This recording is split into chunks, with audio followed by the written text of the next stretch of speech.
conclure avec vous de façon un peu paradoxale en revenant à l'origine de cette conférence. Qu'est-ce qui nous a motivé, l'ICSI, avec nos partenaires ESCP, entreprises et personnels, de mettre en œuvre cette journée. D'abord, au niveau de l'ICSI, c'est un cheminement propre. L'ICSI, c'est un institut pour une culture de sécurité industrielle, et ce qui nous préoccupe, c'est l'amélioration de la sécurité industrielle. Et on s'est aperçu dans les réflexions avec l'ensemble des parties prenantes de la sécurité, un peu comme aujourd'hui, partenaires sociaux, entreprises, chercheurs, spécialistes, collectivités, etc.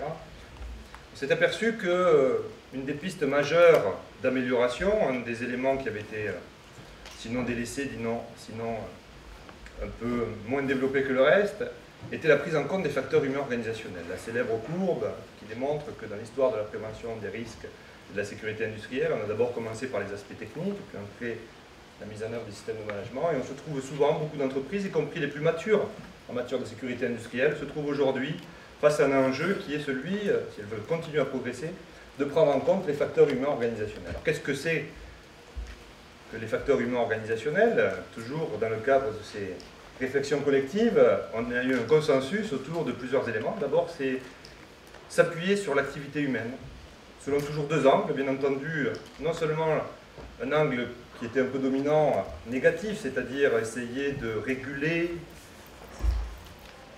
empêcher, limiter des comportements non souhaités ou bien des erreurs humaines à travers un certain nombre de règles et de procédures qui ont toute leur utilité, parce qu'elles sont aussi des guides pour savoir comment mieux faire. Donc, le premier axe est de développer des comportements, des attitudes, une activité humaine qui suivrait mieux les règles, les procédures de sécurité. Mais aussi et surtout, j'oserais dire, c'est de développer plus d'initiatives et de ne pas oublier le côté, et surtout, positif, le côté l'homme comme facteur de fiabilité, à travers les initiatives quotidiennes qu'il prend à tous les niveaux de l'entreprise, du plus haut au plus bas niveau de l'entreprise, et qui participe fortement au niveau de sécurité industrielle. Alors, tout l'enjeu, puisqu'on a un enjeu d'action également, est de dire comment on arrive, in fine, à développer ces deux types d'activités humaines, ces deux phases de l'activité humaine, me suivre des règles et procédures lorsqu'elles nous semblent importantes pour assurer un niveau de sécurité, en même temps favoriser l'initiative de l'ensemble du personnel sur le site. C'est là que le consensus nous a amené à dire les facteurs humains organisationnels sont l'ensemble des leviers qui nous permettent d'atteindre, de développer ce type d'activité humaine. À travers 4 grands niveaux qui ont été traités aujourd'hui, le niveau individuel, quelle est ma perception des risques, comportement individuel face aux risques. Et c'est souvent le niveau qui a été développé en premier dans les entreprises avec des approches qui ont souvent une teinte comportementale, mais c'est loin d'être le seul élément.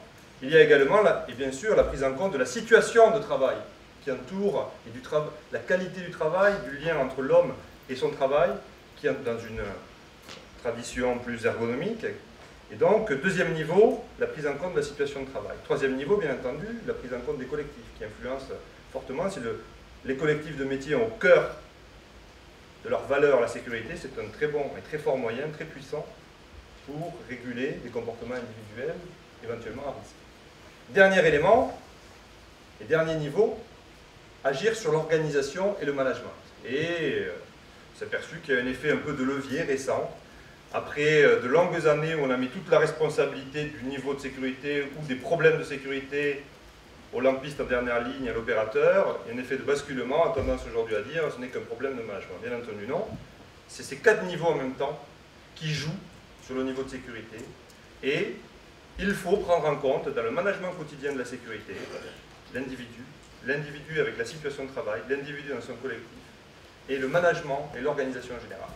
On en était un peu là, lorsque on n'est pas quand même dans des réflexions sur des œillères, on entend également par rapport à un débat qui est extrêmement fort aujourd'hui sur les risques psychosociaux, des réflexions très proches, avec la même évolution de dire on a eu tendance à regarder ces aspects-là au niveau individuel, montons sur les aspects plus macro, le travail, le management, l'organisation, exactement le développement qu'on tentait de mener. D'où la question, puisqu'on a des réflexions identiques, est-ce qu'il n'y a pas des croisements, est-ce qu'on n'aurait pas intérêt à croiser les réflexions qui ont lieu aujourd'hui dans la sécurité industrielle avec celles qu'on peut observer, qu'on peut entendre au niveau des risques psychosociaux. Et c'était un peu l'hypothèse que nous voulions valider, que nous voulions travailler aujourd'hui avec vous. Et je crois que ce qui sort fortement, c'est clairement le croisement est fertile.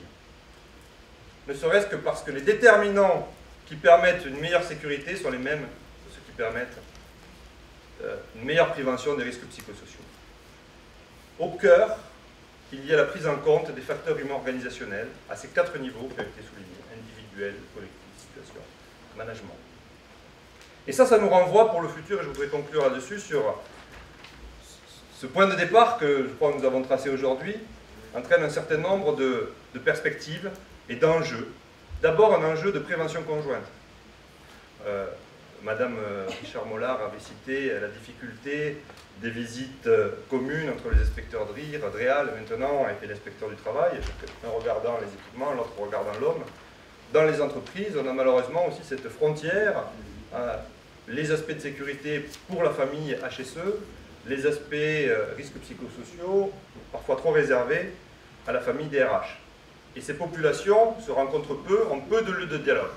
N'y aurait-il pas, et je pense que c'est un enjeu fort qui émerge de cette journée, une nécessité, un intérêt à réfléchir à une prévention conjointe qui mêlerait les efforts d'un côté du personnel HSE, des préventeurs de la sécurité, et également ceux au niveau des directions des ressources humaines qui œuvrent, qui essayent d'œuvrer pour une meilleure prévention des risques psychosociaux. Bien entendu, la prévention et les résultats tant en sécurité que sur les risques psychosociaux ne peuvent être portés uniquement par les préventeurs. Le niveau qui peut faire et qui doit faire la synthèse de ces 2 éléments au quotidien, c'est bien le management. Et donc le deuxième enjeu nous renvoie à un enjeu managérial. Un enjeu managérial qui touche la culture managériale que nous avons aujourd'hui. Entre parenthèses, nous avons bien vu qu'il faut développer des aptitudes à inciter, à favoriser l'initiative du personnel, à être plus présent sur le terrain, à comprendre, à chercher à comprendre les conditions du travail et ses éventuelles difficultés. Bref, il y a une culture managériale à faire évoluer pour qu'au quotidien, ces éléments de prévention, tant sur les risques psychosociaux que sur la sécurité, soient portés par les managers. Alors au niveau de la ligne managériale, mais c'est aussi au niveau de la gouvernance de ces entreprises. Au plus haut niveau de l'entreprise, ça a été suffisamment souligné, au niveau des dirigeants. Et j'insisterai également sur un 3e niveau de gouvernance, celui des autorités, du législateur, des ministères, des autorités de contrôle, voire même, nous avons cité, des agences de cotation qui peuvent, si elles mettent l'homme au centre des indices sur lesquels on compte les entreprises, peuvent avoir un effet extrêmement important. Troisième enjeu, au-delà de l'enjeu managérial et de l'enjeu de prévention conjointe, un enjeu d'implication du personnel et de ses représentants à travers le rôle que doivent avoir les organisations syndicales dans les CHSCT ou ailleurs. Donc un enjeu de relations sociales, un enjeu d'échange entre l'employeur, les salariés et ses représentants. On a suffisamment insisté, nous avons vu l'importance de laisser et de renforcer ces acteurs sur cette prévention. Alors il y a 3 grandes voies pour arriver à suivre ces enjeux qui ont été cités. Je ne ferai que reprendre tout ce qui a été dit pour terminer. Un énorme enjeu de formation qui touche tous les acteurs qui doivent participer à une meilleure prévention sur les 2 types de risques.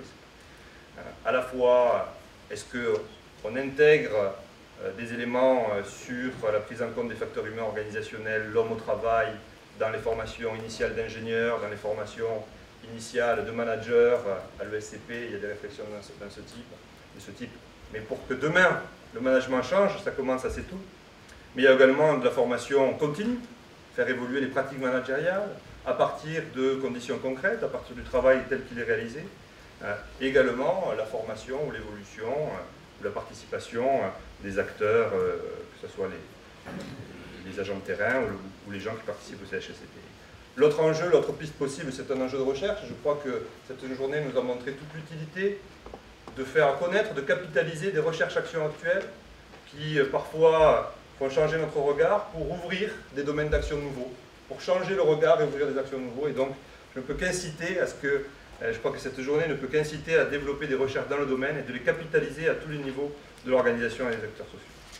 Voilà ce que je voulais un peu échanger. Ça fait énormément d'enjeux sur lesquels cette journée nous incite à aller. Et je crois que la grande conclusion de la journée est que pour traiter ces enjeux, il y a une voie à privilégier qui est celle du croisement des regards, du croisement des points de vue, du croisement des bonnes pratiques. Et donc je voudrais terminer en remerciant l'ensemble des participants, bien entendu les participants aux tables rondes et aux différents témoignages et interventions, mais aussi l'ensemble des participations dans la salle pour la qualité de leur intervention, qui démontre qu'une des pistes majeures de travail en commun et à travers l'échange et le partage tel que nous faisons aujourd'hui, qu'il peut y avoir d'autres solutions. Donc, merci beaucoup pour votre présence et à bientôt, j'espère.